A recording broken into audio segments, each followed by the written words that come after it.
Hi, today we're going to teach you how to do this look on Lexi. I'll teach you how to do the tattered fishtail part, and she'll show you how she curls with the iron. Thanks, hope you enjoy it. So we'll start by parting out a half moon shape.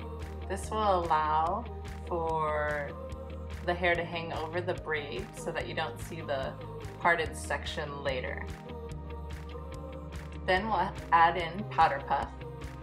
This will give the hair texture. I use Kevin Murphy powder puff. There's a lot of morphing powders out there that will create the same type of texture. This allows the braid to become fuller and more pliable so that you can section it out bigger. Separate the front section into two.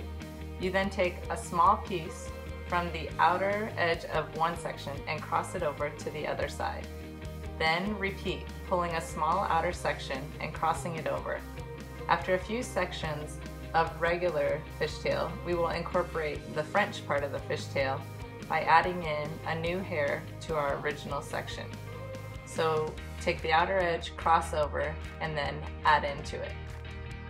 The key is, when you're doing the French part of this, is that you have to keep the part you just put over separate so that you don't incorporate that back over into the piece you just pulled it from. So you want to take from the outer section, add into that, and then take a separate part and make sure you cross over and add into it.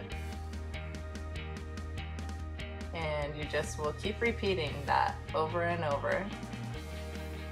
Take from the outside, pull, add in. A couple of tips about braiding. The closer you are to the head, the tighter your braid will be. So I have my hands holding right at where the braid parts from her head. And if I wanted the braid to be looser, I can pull my grip further away. And that also applies here where we separate back into the regular fishtail.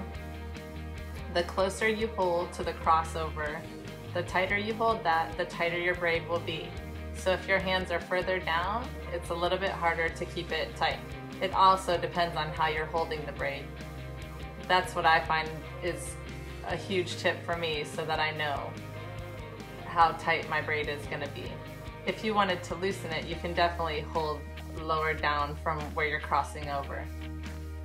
So as a result of me holding so close, I have a little bit of a harder time separating at the end, but I've just developed that habit of really tight braiding. Okay, tie off with a rubber band. And then pull small sections and you push the braid up. And when you do that, it creates tension so that when you start spreading it out, the look will hold and won't shrink back in. The further you want the braid to spread out, the further you push up the braid. I find the tail comb helps separate it less even. I'd like it to have a couple pieces come out a little bit further than others. And it depends on how tattered you want the fishtail to be. So you can judge. There I needed it to be more loose, so I pull it out further. Okay, so we're gonna put more powder puff in to hold this because Lexi's hair is so slippery, it's so silky. We just need to create some more texture in her hair.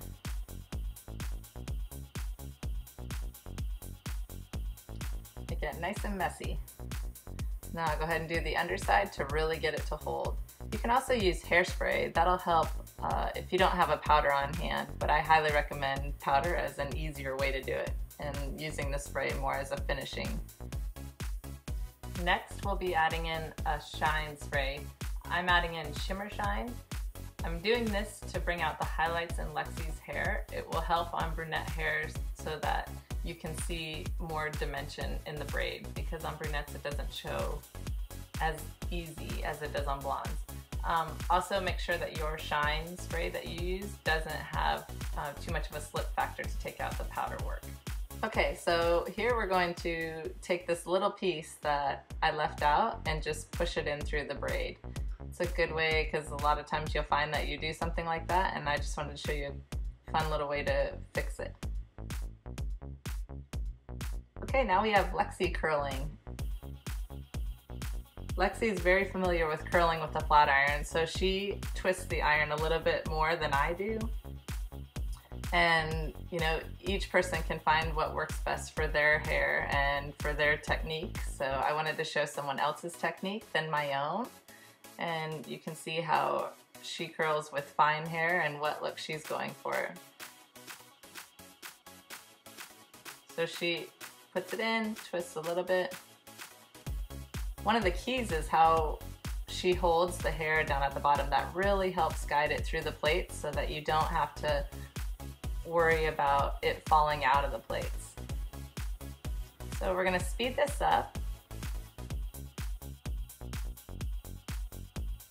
So Lexi starts about 3/4 of the way up the hair. If you wanted to take your curl higher on your head, just start closer to the scalp and your curl will start higher up.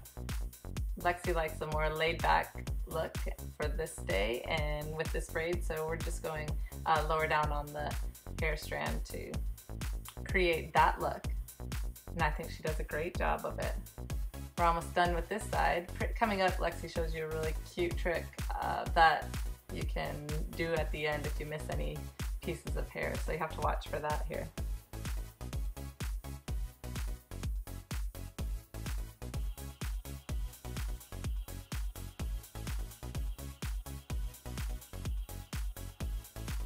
This is funny. This is a little trick that both Lexi and I do. We grab little hairs from all over that we find stray and just put them all together and curl it. And then it spreads out into the hair later when she starts doing her finger combing. That's how she likes to dress her look. So she'll just finger comb it through and one side done. And then we'll go to the other side. Here's our smoothest camera transition ever. Nice and bouncy for you as we start the other side curling. Right here you can really see the hair gliding around the iron. The more the hair wraps around the iron, the tighter the curl will be.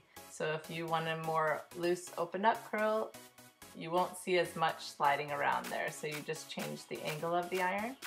Lexi, because of the fine texture of her hair, likes to start the curl fairly tight, and then once she finger combs it out, it weighs down more and will loosen up for her.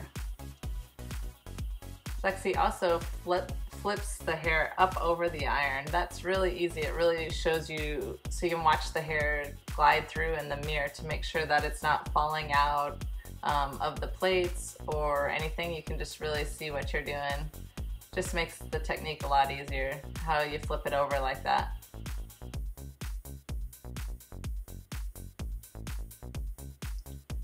So this prototype we're using is just the plain plastic prototype. It has no paint or anything. We have now switched to a different plastic than this one, but this was one of our prototypes. So we're a couple phases past this one, but the gold plates and the blue light will stay in your iron. Everyone gave me a hard time about the blue light, but I just love blue. Seems like a happier color. Another thing to note is that when you see the iron blinking like it is there, that's just showing to you that the iron's maintaining its constant temperature. So whenever you run down the hair, the iron loses heat and then it reheats to maintain its temperature. So whenever you see blinking, that's okay. That's just the iron working properly.